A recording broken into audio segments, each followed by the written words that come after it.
Hello, I want to personally invite you to attend an exclusive Love Never Dies retreat at my home in Millbrook, New York.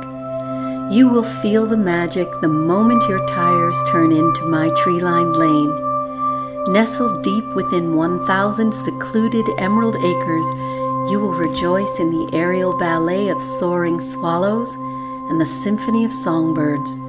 Listen closely, and you will also hear the voice of spirit whispering on the gentle breeze that always stirs. Savor the scent of wildflowers and honeysuckle that perfume the air, and peace will soon prevail within. Opposite my house, your eyes come to rest upon the silvery lake where I take you in my meditation for making contact. It is on this tranquil lake shore that your loved ones await you. There is truly no place on earth where you will find it easier to reconnect and make peace if needed with those in spirit.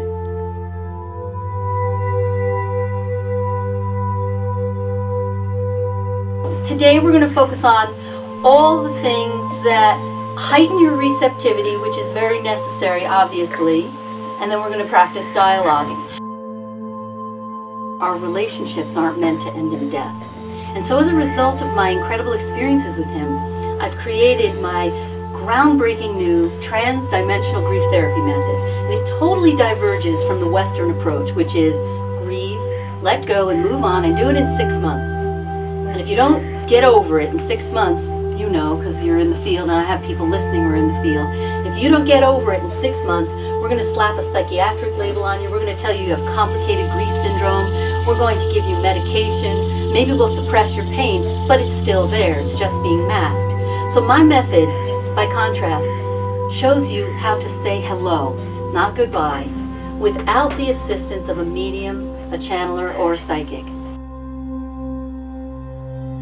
That in order to communicate with spirit beings, you have to turn your receiver on. We know this, right?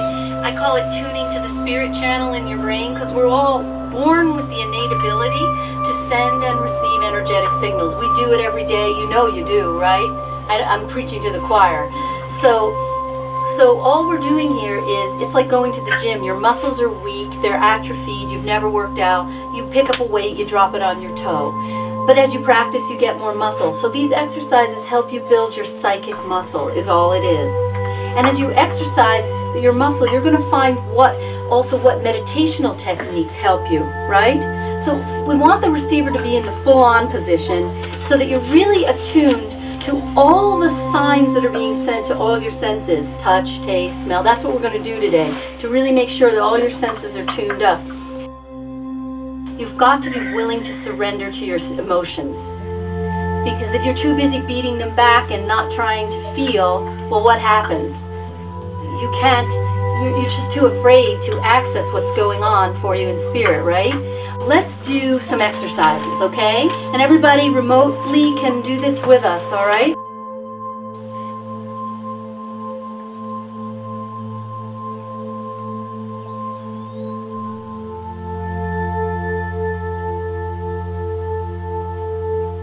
See, the counting of the breath is something I invented for people who have insomnia. Because, you know, even if you're not aware of it, you're thinking and thinking. So if you can breathe and then count your breath, it distracts the brain enough so that your thoughts go away, and that will slip you into a trance. He did it again! What? He did that! Holy crap, where did Jean and I go on our honeymoon? Paris! He just did that! Oh my god! Oh my god! What is going on? Jean did that! He's messing with my... Hello, Jean. Whose desktop is that? Somebody's touching that laptop. That's my laptop! Is that your desktop? Yes! Oh my. Weird. That's amazing. Yeah. Kip, can you see this? Did he bitch? Yeah, he did. It was a love bite. Kip, I hope... I can. I'm watching right now. Holy crap. My screen completely changed too. Oh my Yep. And now Oh, so that's what happened before. I did see that. Oh wow. I mean, this is so weird. Oh wow. I asked him what he was going to pull today. I mean, but this is just I mean, you can see nobody's touching my computer. He just. And the mouse is moving on its own. Oh my gosh! This is even freaking me out. It's amazing. Yeah, you see the cursor moving around all by itself. What is that? Oh my God! Is that the coolest thing ever? Oh, that is so awesome. Oh, wow. And we've got it on camera. He was always an imp, and he still is. But the great thing is we've got it recorded, which is so fabulous. Somehow he materialized it again. Oh my gosh, we've died and gone to heaven is really what it is. So Love Never Dies, if I can come back to being more normal. Love Never Dies shows you how to also make peace with your loved ones in spirit. And as I said, millions of us have unfinished business. So I show you how to do that in part 3 of Love Never Dies. So he took it away now. Thank you, Sean. Oh my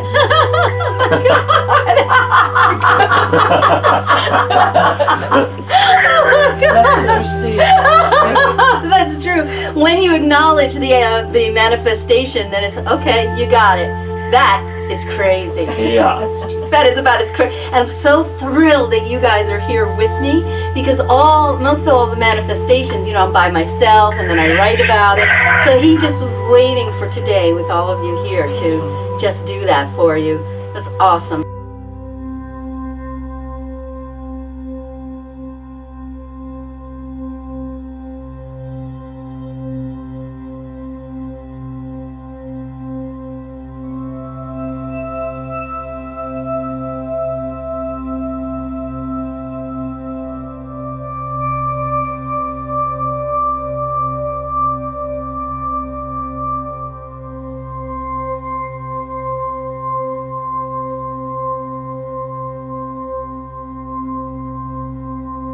So let's do the visualization exercise to enter a trance.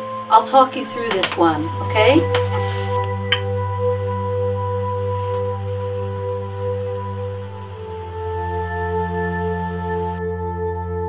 That was probably the brightest light that I ever felt. So immediately coming through my crown chakra, I was stunned. I felt that more. That's an interesting realization, that you have a tendency to only see in a myopic way what's in your field of vision. And that's very symbolic, really, for this work, isn't it? That you have to see beyond that small myopic field of vision. That's really, the thing is, we want all of our senses to be just so attuned. Like one thing that's very annoying about me is that I can see things like almost an eagle. So I can see the spots on that table, even the little specks. I can see things from very far away, which makes me a real perfectionist, but then I guess I'm more able to see things that other people don't see. So try to, we're going to try now the exercises for heightening our 5 senses. Children are in the now because they don't have so much history, right? So I can be in the now. I'm not living in the fear of the future or in the pain of the past. I'm just in the now.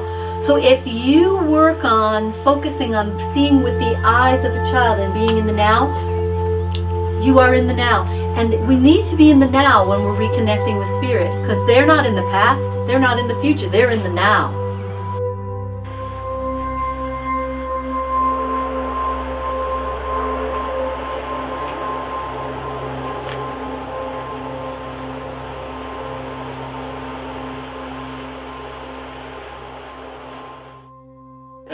Oh Lord! We did good. That's amazing. When you're in a dark tunnel of grief, just like when you're in a tunnel you don't get cell signals, nothing comes through, and then you come out of the tunnel and oh, I got a call. Same when you're in the dark tunnel of grief. You're not going to be able to send or receive. So that's where we're gonna focus more on that exercise of just not allowing your emotions to wash you overboard, because then you're going to block the sending and receiving, just like atmospheric storms block the sending and receiving of radio or TV signals. Okay? Anger is not the primary emotion. That under it is hurt or sadness. So if you find yourself getting stuck in the anger, or your clients are getting stuck in the anger, go beneath it to the hurt and the sadness, which will move them beneath that smoke screen of anger. Okay? Or move yourself beneath it if you're stuck. So now we know there are many kinds of dialogues, right? Dialogues to say goodbye to the physical body, dialogues to get guidance, dialogues to obtain, spirit guidance, because they can be our spirit guides, and of course, dialoguing to work out unfinished business. So let's just go into some dialogues. Let's see what happens. Mid-back, groin, lower back, thighs, knees, shins. Jordan, you're bigger than life, and I am too, separately. And when we come together, it's like, it's wild. Dynamite. Dynamite. And that's awesome in a lot of ways, but I think we need to help each other to tone it down a little bit. We need to balance each other out a little bit more.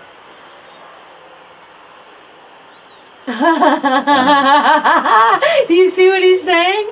I don't see what he's saying. I just see him cocking his head like, what are you talking about? Yeah. Yeah. Do you see? It's an image that he's showing you. I saw the cocked head, and then his head went down. He doesn't wanna. Yeah, he's definitely. He doesn't want to. Yeah. He's using your body. Yeah. You get that? Yeah. He's using your body. He's trying to energetically clone himself into your body because he missed his time in a body. It's interesting though, Jordan, because I'm now so fatigued. Like I feel run down, and I'm inflamed. My insides are totally inflamed. So I wonder if he can help me with that. Can he help eliminate this inflammation and help bring me back to my normal energy again? Okay. Jordan, I want to balance out with you, and I also want to focus on you more, and I want to apologize for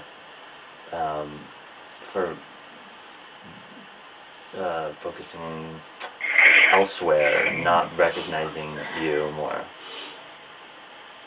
So why are these tears coming through? I don't know.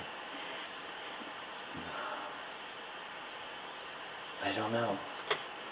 He needs help because he's very sad. He's very sad. Apparently this is unfinished for him. That he left his body. Yeah.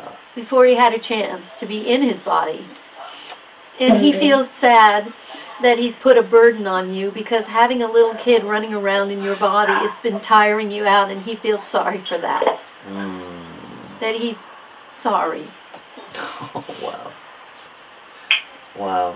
So he says, let's make a deal.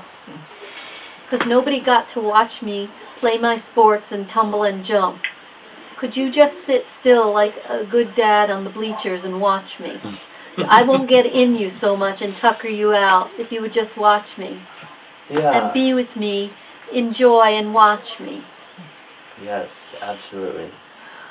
Absolutely, I totally get that. I hear him saying, you don't have to give more to me. Ah. I hear him saying, you're thinking that you have to give more to me is what's holding you back. Wow. And you hear that. I hear that. Really. It's that pressure. It's about doing nothing and just being. You know, I could feel you in peace now. You thought you had so much to do, right? Yeah. And you can see now you don't have anything to do. You have to be. Yeah. You don't have to do shit. Yeah. There we go again. Yeah. Yeah. That's.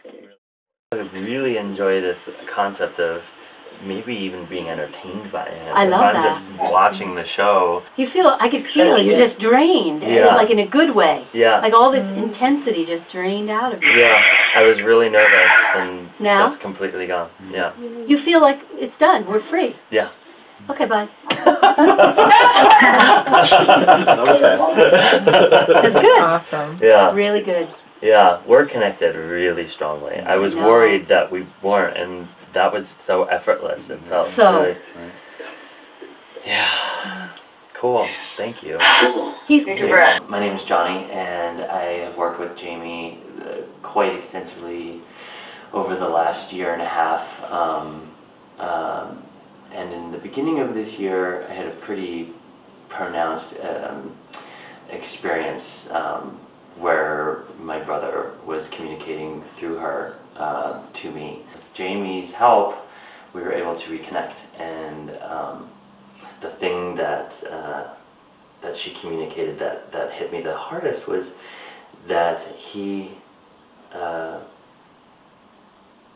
was always there for me, which in my experience, feelings of loneliness and feelings of no support and not having anyone to kind of help me along this path, knowing that he was there was one of the most extraordinary experiences of my life. And with Jamie's very clear and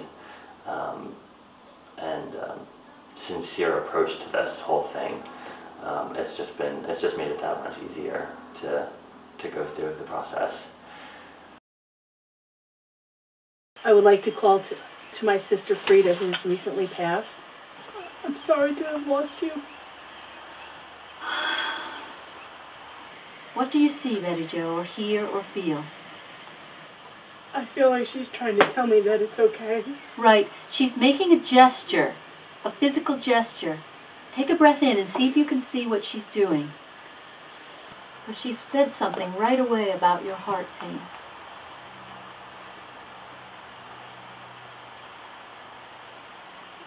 She was like a mother to me, and I loved her like a mother. Oh, she said that very initially, right?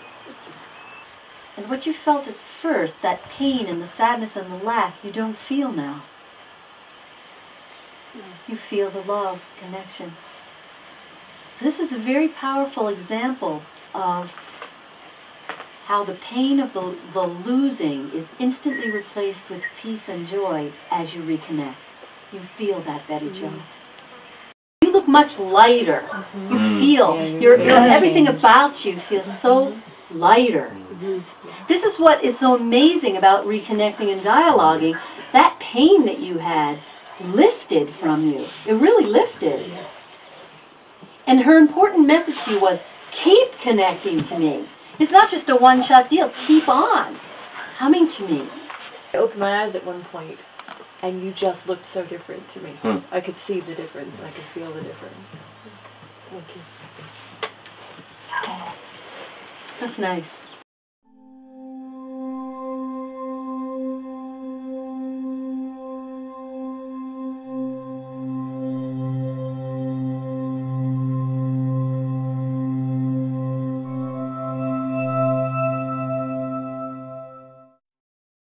Now, Judith, make a first statement and call him as you wish to call him by name. I have so many mixed, Dad, I have so many mixed feelings about being with you. So, now breathe in again and see if you can hear what he says about that. Or if it's a picture or a sensation, because he's actually coming through with a gesture in response to what you said. Do you get a picture, Judith, or do you need help? No, no picture.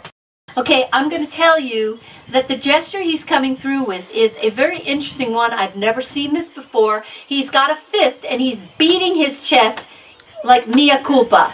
Mea culpa, mea culpa. You're smiling because that means something to you. He's Italian. That's fucking cool. Wow. And he did it in Italian too.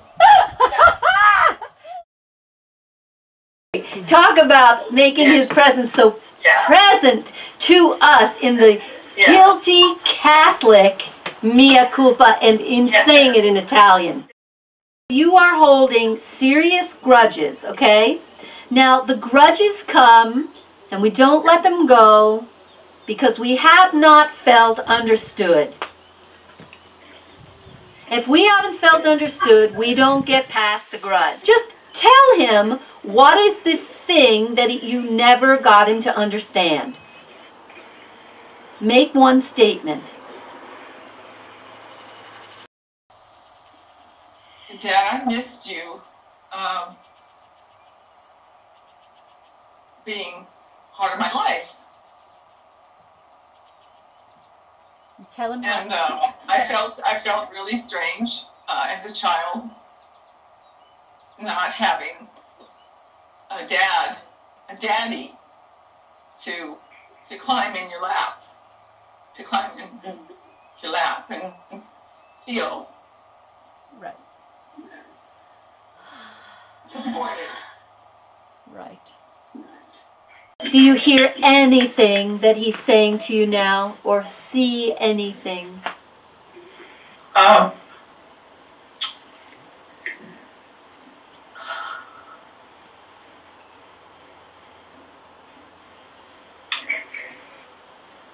I know that he loves me, but I don't feel it. Okay, So I know intellectually. Come out of your head, and I want you to picture something.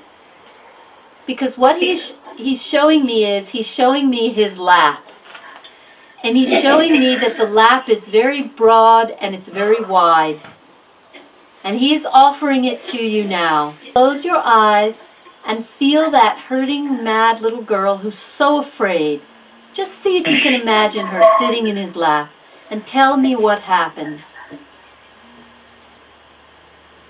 Thing is, you understand, but you are holding a grudge that is very large now. Very large. So he wants to know, and we all want to know, how it's serving you to keep this grudge.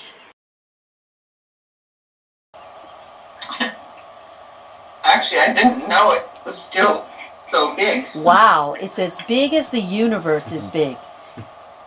I really didn't. I thought I worked this through a lot. Wow. The grudge is what needs to be dialogued about, because it is so profound and it is serving you in a primitive way. You think it's protecting you. It's like an armor. My grudge is my armor so that he can't hurt me anymore. But this is the little girl part of you that's saying this. He can't hurt you anymore. The grudge is only ruining your life. Could you finish one more sentence for me? Yes. Okay. So, I could give up this grudge if...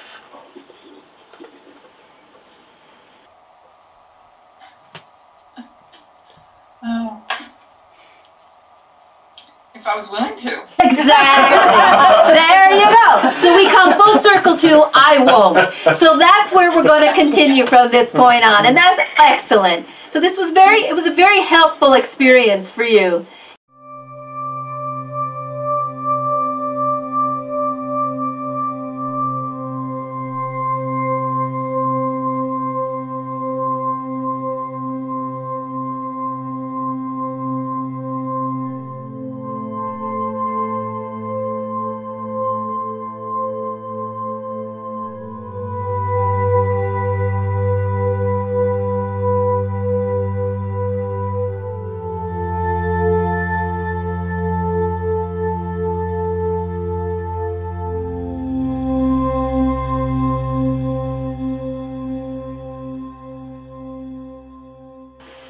You know, I know you're there, Dad, but, like, you need to be louder.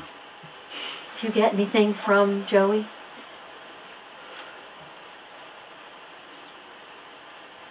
I'm sorry that I'm not loud enough. He's telling you something else. He's telling me that I have everything that I need to do this. Yeah, but he's telling you something about him. About his limitations. You want me to help you with what I'm hearing him say? He's saying he was scared of her. He's saying that he was scared of her, and he checked out because he was scared of her. You died because you were scared of her. He is not checked out, but you see, you're remembering how he was, he's saying. I was checked out. I wasn't loud enough. I didn't stand as a buffer. I didn't protect you. And so you feel the same feeling now, like you're still left alone with the tiger. It's the same feeling, but it's not the same now because I am not checked out. So you are stuck. You are in an impasse in the relationship in the same way you were when he was in a body, because you're still wanting him. It's like, you know, when you're in a marriage and it's like, well, why won't you talk to me? Well, I'm not a talker. He was demonstrative. That's what he's saying. Look at That's what how I felt his love. That's what he's saying now. He did stuff. Okay, but do you hear? You're re-injuring yourself and reliving a feeling of abandonment every day because you keep repeating you're not here, which makes you continually feel re-traumatized. Dad's not here, just like he wasn't here when I was a child. I'm still being abandoned. When he's saying, I am here in the way I always was, and even more so, but it's not through the words, it's through the demonstrativeness. So he wants you to stop re-injuring yourself. Do not keep repeating, I don't hear you, you're not here, because he is here in the way he can be. Feel my arm around you. It's steel protecting you. It's the feeling. Feel me around you. Feel my touch. Feel my presence. Do you see? This is very important, very healing message. You're going to see, because you're tired too, and you don't have to do anything. I'm exhausted. I'm done. I'm just so fried. I'm done. So please don't. He really doesn't want you to do anything. And that's helpful. Leave her to me. Leave her to me. Good. Because I've been saying to you. Leave her to me. Take her back. Take my mother, please. You feel better? I do. I do, because I actually now feel inside. The whole idea of I've been listening the wrong way. Yeah, that's what we discovered because on that everybody else comes to me in their voices. My grandmother comes to me. Everybody else comes to me, but he doesn't come that way. That's not how he ever did. He never did. He always did. This is a very, very, very clear, and you know, the more we do these experiences, the more it's like it's another Love Never Dies. It's a part two, because this one is very clear. You are hearing, you're frustrated because you hear voices and you don't hear his voice, so he's not here, and then you're going into this abandonment, despair, and really re-injuring yourself. Because he's not verbal. He didn't know. And he's not verbal, so it's very hard for him to convey these messages. Because, you know, when you enter spirit, you are what you were. Yeah. But that's so helpful, because he was the man of $10 words. He spoke, he was articulate, but not feeling this way. Not feeling. Because he couldn't get heard by his crazy family nor his crazy wife. So he demonstrated to me all through my childhood how much he cared about me. He was always in demonstration. Absolutely. So this is like, wow. This is it's opening up a whole new avenue. It's a whole door that I completely missed. I'm glad. Yay. So glad. I knew, I had a feeling, you know, everybody who comes, you know, there's no accident. Yeah. You haven't been seeing the acts that I put in your path. Right. That you've acted on. There you go. So you should have a lot of peace as a result of this. That's very helpful. Wonderful.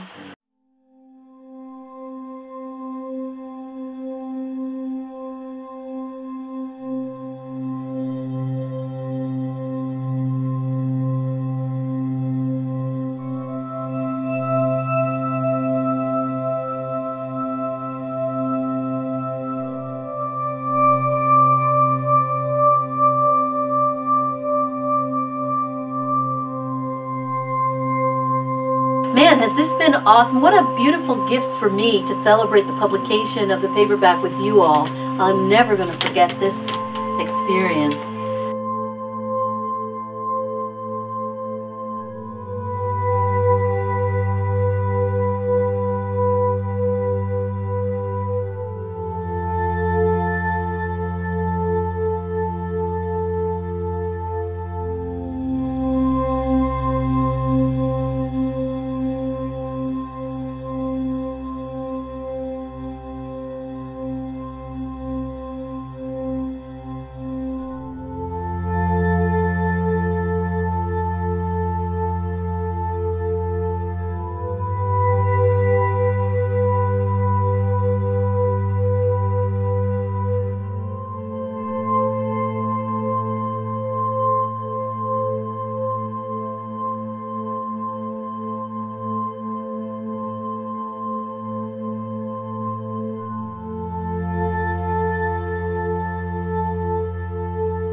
My name is Jeannie Behrens. I'm from Long Island, New York.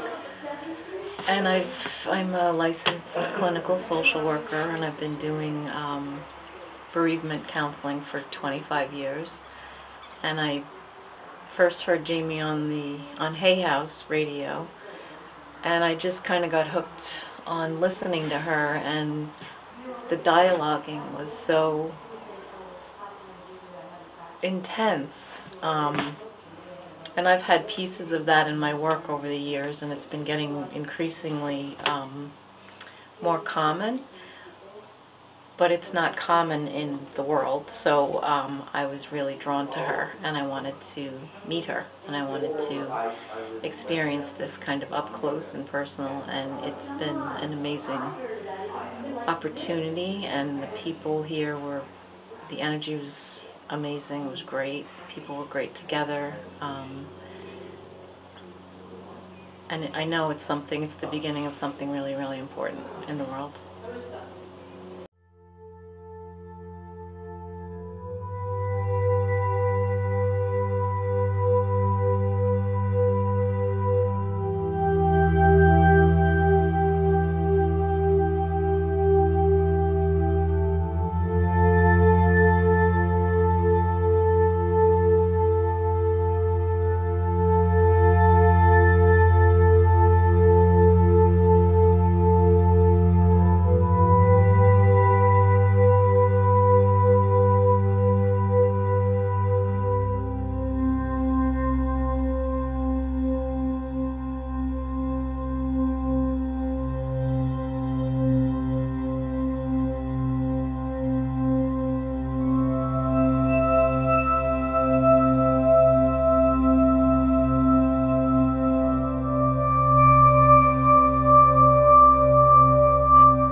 I'm looking forward to meeting you, virtually or live, at my next Love Never Dies retreat, so that I can help you reconnect with your loved ones in spirit and transform your grief to joy.